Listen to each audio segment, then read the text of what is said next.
जय हिंद दोस्तों, रक्षा करने के चैनल में आपका स्वागत है। दोस्तों आज के इस वीडियो में मैं आपको 4 जानकारियां दूंगा। सबसे पहली जानकारी मैं आपको दूंगा डीएडीआर के बारे में। जैसा आपको पता है जनवरी 2025 से आपका डीएडीआर कंफर्म हो गया, यानी 55% मिलेगा। अब इसकी आधिकारिक पुष्टि कब होगी, कब इसकी कैबिनेट अप्रूवल होगी और कब से आपको इसका एरियर मिलेगा, इसके बारे में हम आगे बात करेंगे।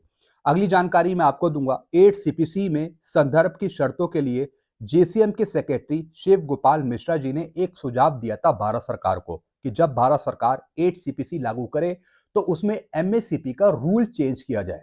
तो दोस्तों किस प्रकार से एमएससीपी का रूल चेंज हो सकता है आगे जब 8वां वेतन आयोग लागू होगा, इसके बारे में हम आगे बात करेंगे। अगली जानकारी मैं आपको दूंगा, एक फॉर्म निकाला गया है कंप्यूटर ग्रांट लेने के लिए। जो वीर नारी के बच्चे हैं, जवान के बच्चे हैं, उनको कंप्यूटर ग्रांट मिलना है, तो इसके लिए एक फॉर्म जारी हुआ है। ये फॉर्म मैं आपको आगे समझाऊंगा और कहां पर ये आपको फॉर्म भेजना है इसके बारे में मैं आपको बताऊंगा। अगली जानकारी मैं आपको दूंगा, दिल्ली हाई कोर्ट ने वेतन पेंशन समानता की याचिका खारिज कर दी है।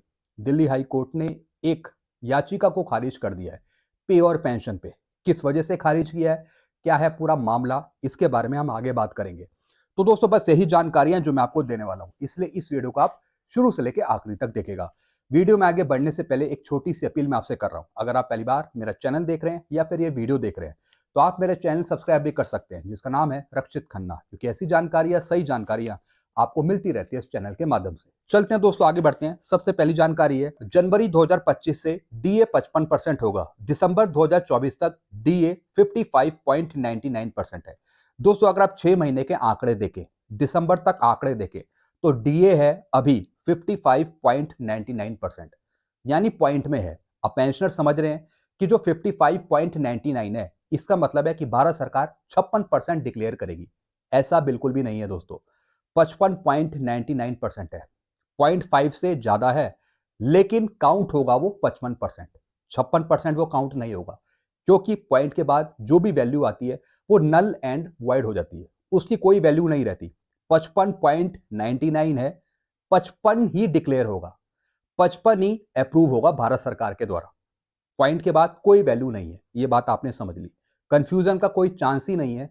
मेरे चैनल पे सटीक इंफॉर्मेशन आपको मिलती है। कैबिनेट अप्रूवल मिलेगी होली के बाद, अप्रैल के पहले या दूसरे हफ्ते में। जी हाँ दोस्तों इस बार कोई चुनाव नहीं है। पिछले साल चुनाव थे, इसलिए 1/1/24 से बढ़ने वाला डीएडीआर डिक्लेयर हुआ था मार्च में, और उससे पहले डिक्लेयर हुआ था अप्रैल में। अब कोई चुनाव नहीं है। उम्मीद लगाई जा सकती है कि होली के बाद आपका डीएडीआर डिक्लेयर हो जाए कैबिनेट अप्रूवल में। वैसे अप्रैल के पहले या दूसरे हफ्ते में होना है आपका डीएडीआर डिक्लेयर भारत सरकार के द्वारा। कितना? 55%। तो दोस्तों हम ऐसी उम्मीद कर रहे हैं कि होली के बाद डिक्लेयर हो, नहीं तो अप्रैल के पहले दूसरे हफ्ते में हो पाएगा। 3 महीने का एरियर मिलेगा। अगर अप्रैल में आपका डिक्लेयर होता है भारत सरकार के द्वारा डीएडीआर, तो फिर आपको 3 महीने का एरियर मिलेगा, जनवरी, फरवरी, मार्च का। अगर मार्च में ही डिक्लेयर हो जाता है 20 तारीख से पहले, तो दोस्तों फिर 2 महीने का एरियर मिलेगा, जनवरी का और फरवरी का। लेकिन ज्यादातर चांसेस लग रहे हैं कि अप्रैल के पहले दूसरे हफ्ते में डीएडीआर डिक्लेयर करा जाए भारत सरकार के द्वारा। ऐसे चांसेस लग रहे हैं ज्यादा। होली के बाद मिल जाए तो यह बहुत अच्छी बात होगी। चलते अगली जानकारी की तरफ। 8 सीपीसी में संदर्भ की शर्तों के लिए स्टाफ साइड जेसीएम के सेक्रेटरी ने शिव गोपाल मिश्रा ने सुझाव दिए कि 8 सीपीसी में एमएससीपी के रूल चेंज हो। दोस्तों ये सुझाव दिया था शिव गोपाल मिश्रा जी ने भारत सरकार को कि जब भारत सरकार 8वां वेतन आयोग लागू करे तो उसमें एमएससीपी के रूल चेंज हो। यानी अभी आपको सिर्फ 3 एमएससीपी ग्रांट होती है। अगर मैं सिविल की बात करूं तो 10, 20, 30। अगर मैं डिफेंस की बात करूं तो 8, 16, 24। यानी जो प्रमोशन है, जो एमएससीपी है, वो ज्यादा बढ़ाई जाए 8 सीपीसी में। कितने की मांग करी है? 5 प्रमोशन की या फिर 5 एमएससीपी की, यानी 30 साल के अंदर 5 एमएससीपी दी जाए। 30 साल के अंतर्गत या फिर 30 साल से पहले 5 एमएससीपी दी जाए, ऐसा प्रावधान रखा है जेसीएम के संगठन ने। यानी ज्यादा से ज्यादा प्रमोशन दिए जाए और ज्यादा से ज्यादा एमएससीपी दी जाए अगर प्रमोशन टाइम पर नहीं मिलते, ऐसी डिमांड करी है जेसीएम ने। तो दोस्तों एमएससीपी के जो रूल्स हैं वो चेंज होने चाहिए, बिल्कुल चेंज होने चाहिए। मैं इस बात से सहमत हूं। और 2006 से जो पहले आए हैं पेंशनर्स, उनको भी एमएससीपी दी जाए। तो एक ये रूल भी होना चाहिए जब 8वां वेतन आयोग लागू हो। मैं इस बात से सहमत हूं कि जो एमएससीपी है वो ज्यादा बढ़ानी चाहिए। अभी 3 एमएससीपी मिलती है, 5 एमएससीपी देनी चाहिए अगर प्रमोशन नहीं मिलता। चलते अगली जानकारी की तरफ। फॉर्म निकाला गया है कंप्यूटर ग्रांट लेने के लिए वीर नारी के बच्चों के लिए। फॉर्म भरकर DIV directorate of Indian army को भेजें। दोस्तों एक फॉर्म जारी हुआ है और मैं आपको ये फॉर्म दिखा रहा हूं।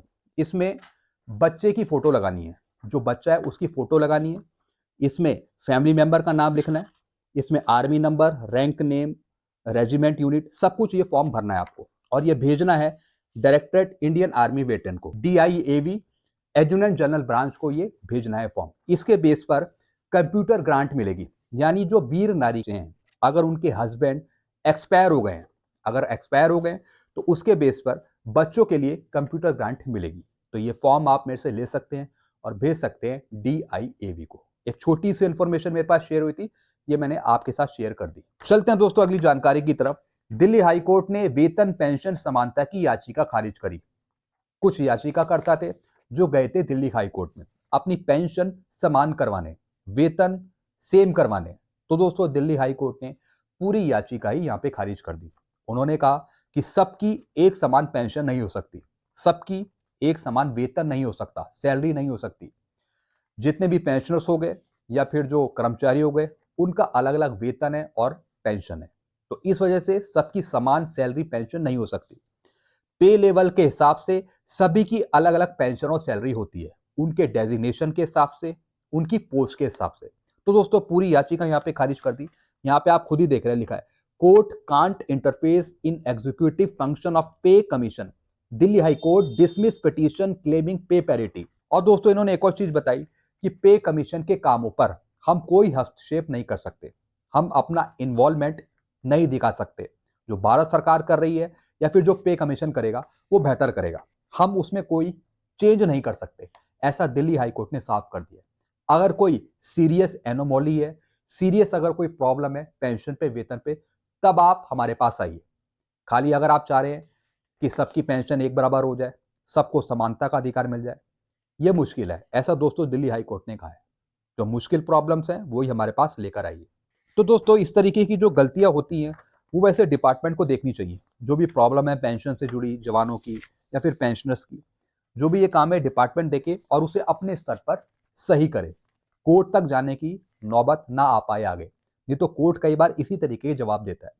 पेंशन में क्या विसंगति है, क्या दिक्कत आ रही है, वो इंटरनली सॉल्व कर ली जाए। तो दोस्तों बस यही जानकारियां थी जो मैं लेके आया था। आई होप सारी जानकारी आप अच्छे से समझ गए होंगे। तो दोस्तों आप भी नीचे कमेंट करिए, आप भी नीचे कमेंट करके बताइए कि भारत सरकार डीएडीआर पे कैबिनेट अप्रूवल कब देगी। क्या मार्च में मिलेगी या फिर अप्रैल में मिलेगी। वीडियो में ये खत्म करता हूं। चैनल को आप सब्सक्राइब कर सकते हैं और वीडियोस को आप शेयर करना मत भूलिएगा। Thank you so much.